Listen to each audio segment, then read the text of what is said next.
Hi everyone, welcome to my Shoreline Studio. I'm Sybille Muschik, and not behind the camera for another time is Joshua Blanc.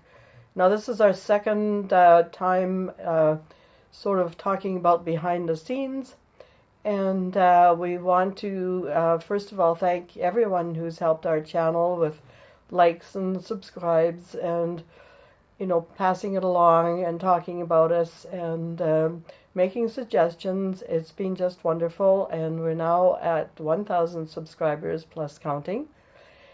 And we have 276 videos to the good, and of course lots more to come. So I'll give it to Josh for some technical stuff. Right, well I guess we'll talk a little bit about some things that have changed over the years that we've been doing this. For instance, when we first started, we did a little sit-down intro like we are here, and then we switched to the other cameras behind us there. But it was a bit of a pain to set up, and it turned out easier just to do the intro standing up at the art table there. There's a few other things we changed, like an overhead microphone as well as the lapel mic, so that because sometimes it would get hit by a piece of paper or just whatever, make an awful noise, and you can't really fix that. So no. a second audio track to choose from was a good idea. That's saved us many times. Mm-hmm. And then we do a little thing with the iPad where we put it on this little stand, and we run the time lapse while we're filming the full length episode. And that just gets... It's a teaser. Yeah, basically. And we throw that up on Instagram and Facebook and whatever. Yeah. Yeah, it's just a short version of our video, so that if it's interesting, you'll come and watch it on YouTube. So. And we're still using Final Cut Pro on the MacBook to do all our editing. Although we worked out fairly soon into the process that we could set up multi-camera clips. Originally we had to sync it all up by hand, and it's not easy to get right. We do a little clap to sync the footage up, so that takes care of that, and then you switch from one camera to the other quite easily on Final Cut, and it makes the whole process a lot more streamlined. Mm-hmm. What else did we do? Way less editing time, for sure. Yeah. We can usually edit an episode. If we really push it, we can edit it the same day, but we tend to do them in a couple of sessions. Mm-hmm. Yeah, we usually film on Sundays, take the whole Sunday, and then try and finish what we can, and then the following week we finish and we publish an edited video every 2 weeks, and we do shorts in between then. And our shorts are based on our outside jaunts, field trips, just being out in the lake and noticing our changes in weather, or, something that's growing or maybe moving. We get lots of deer and other wildlife here. So we take note of that, and we try and get it into the videos as well, because most of our channel videos are about nature and, the things to do with the lake, whether it's, stewardship or, just noticing the growth, like water lilies and such. So, and of course, flying things, birds and insects, and whether they're up in the air or in my garden, so. And that's another thing we started putting in little interludes in between the other footage, a nature scene or whatever with some music on it, and just to break things up a bit, make it a little more interesting.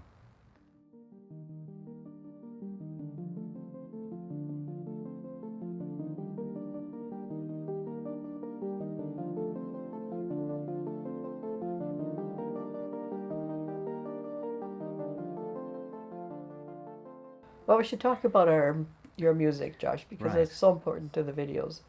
Yeah, well, when I have time, I try and come up with new music, either based on something that we're doing. For instance, we had one about leaves recently, and we didn't really have music that was about leaves as such, so came up with something for that. And with another of my video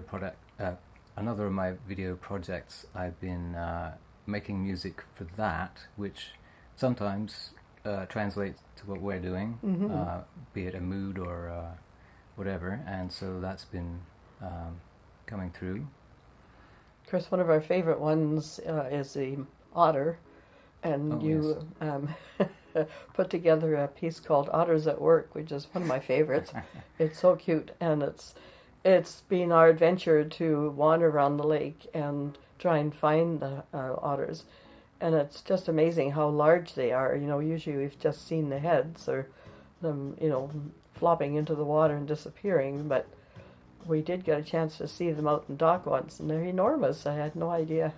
Yeah, oftentimes we're scrambling around the lake trying to find them, and then we just happened upon them one day, sunning themselves and large as life, or larger than life. Yeah. That's when the lake was freezing up, and we saw them running and playing on the ice. And of course, natural phenomena is all part of what's happening here at the studio. So we document in, with our gel plate prints, some of the really strange happenings.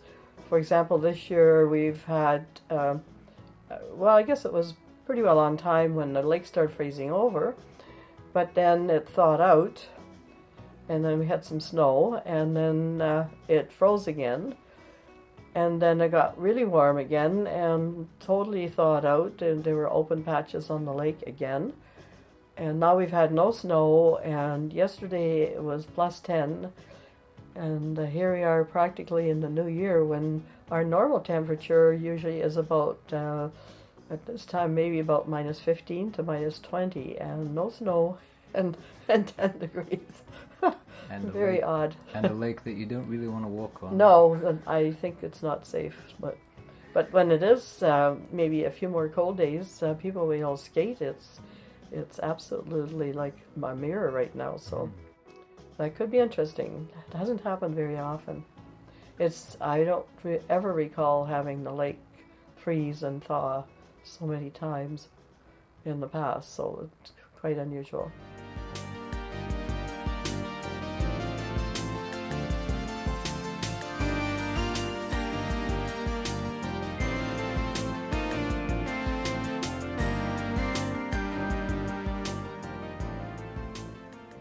So coming up in the new year, we're going to try and do, of course, a lot more gel plate printing, and of course trying to get on site, do some plein air painting.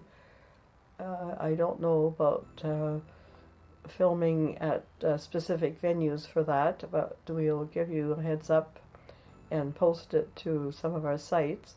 Now, some of our sites now are, of course, the shorts on YouTube, as well as our snippets and our big segments. And now Instagram, which is Shoreline01, by the way. Check those out. And it isn't always in fast time. Sometimes we do something a little slower there. And don't always do a short version of the episodes. So keep your eye out for those, and we'll, carry on here, and hopefully one day we'll be able to monetize. That would be nice. But in the meantime, we're really happy to do our videos and to share some art making.